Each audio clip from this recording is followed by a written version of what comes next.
This just in, Monday, January 24th, on the Shekinah Wisdom Podcast.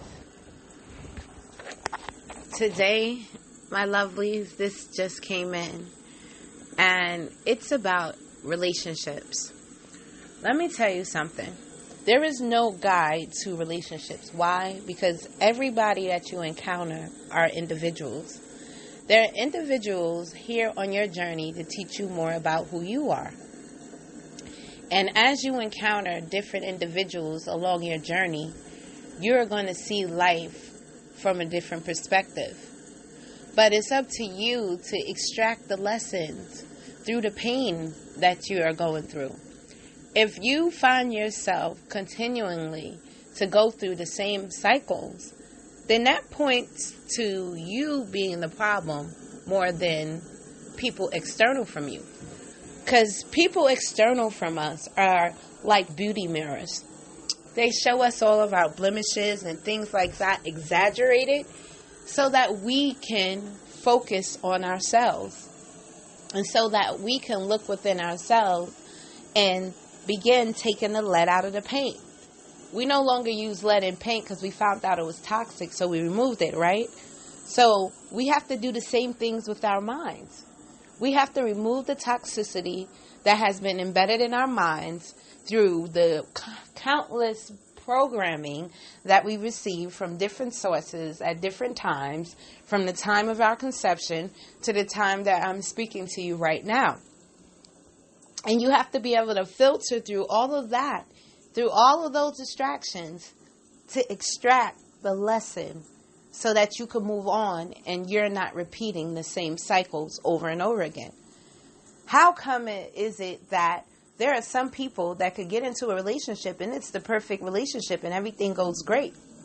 But there's others, they'll connect with somebody and they don't have the same results and they could possibly follow the same exact formula.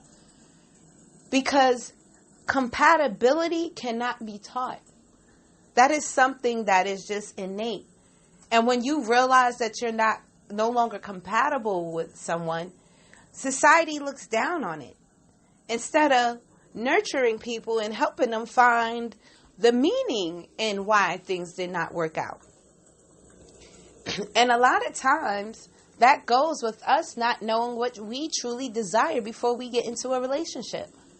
We walk into a relationship with baggage from previous lives and everything that we've gone through, and we expect our relationship partner to sort it all out.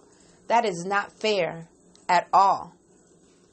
So we have to really think about how we are interacting in our relationships.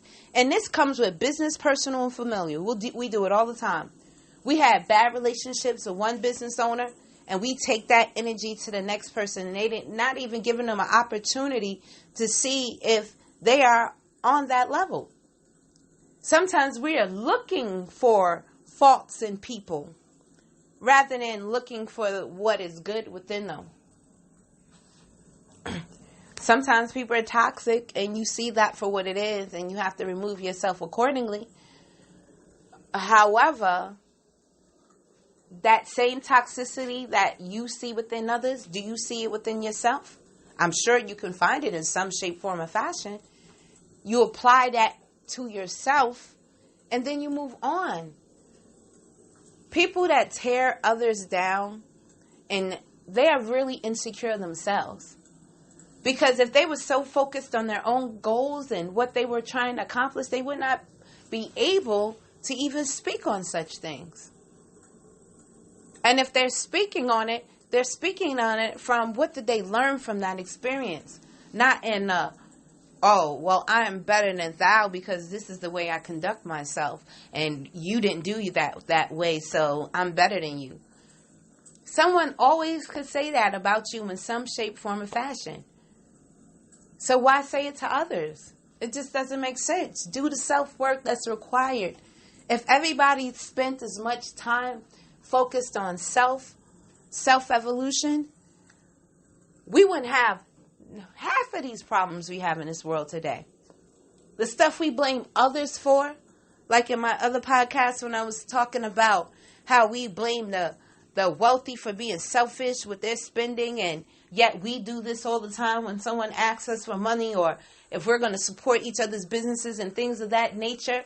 We act the same way. So what gall do we have? That is why he that is without sin cast the first stone. Because when you see that, you know and understand how all of this works. Fix yourself. Heal thyself. This has been said over and over, and we still have not gotten the message. We skip over certain messages if it don't support our agenda. But the messages that can support everyone's agenda, that's what we should be focused on. When we're coming together, when you're doing your own personal religious things, that's on you. You do what you need to do. That's going to sustain you. But when we come together, we should have some type of moral and ethics when we're dealing with one another. That is not grounded in hurt and pain and vindictive behavior and get back. That's how we got here. That whole Hatsfield and McCoy's behavior.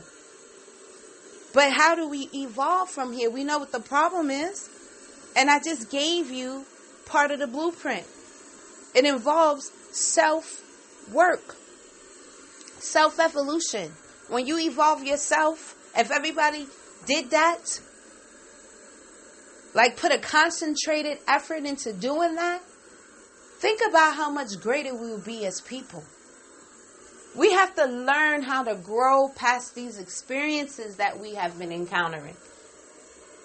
And learn how to be who we came here to be, our best, highest self. Yeah, we're going to get triggered. People are going to trigger us. But instead of running away from these triggers, how about facing them? Instead of just saying, this is all over, it's done with. What happens when you go on the other side of that and actually deal with those triggers from the root level? And not just that one act. Because that one act is built off of other acts. And that's what create these actions in our lives that lead us to places that we don't want to be. If you can't find yourself happy where you are now, you are not going to achieve the happiness that you desire when when your dreams have been fulfilled. I promise you that.